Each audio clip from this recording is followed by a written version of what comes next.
Hi viewers, welcome to Aaro Nellai channel.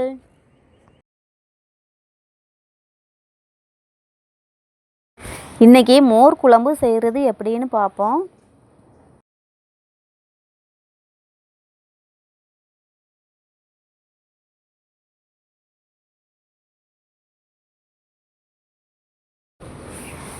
அரை litre தயிர் mixie கப்பில் போட்டு நல்லாவே பீட் பண்ணுறேன்.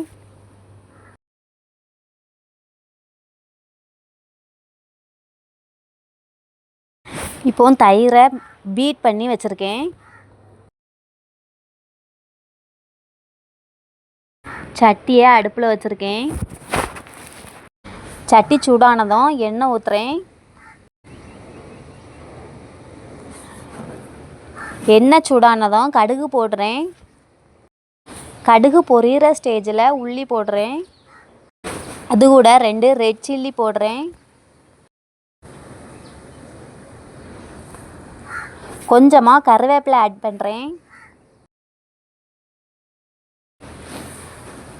கொஞ்சம் மஞ்சள் தூள் போடுறேன்.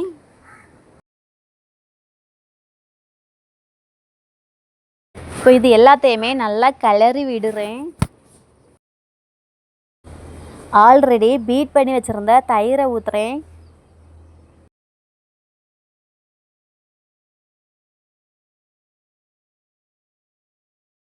தேவையான அளவு உப்பு ஆட் பண்ணுறேன்.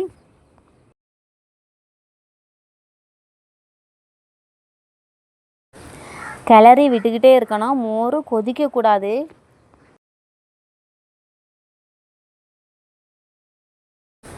குழம்ப நல்லாவே ஆற்றி விடுறேன். குழம்பு சூடானதும் இறக்கி வைக்கணும். மோர் குழம்பு ரெடி ஆகிட்டு. உங்களுக்கு இந்த வீடியோ பிடிச்சிருந்தா லைக் பண்ணுங்கள், ஷேர் பண்ணுங்கள், சப்ஸ்கிரைப் பண்ணுங்கள்.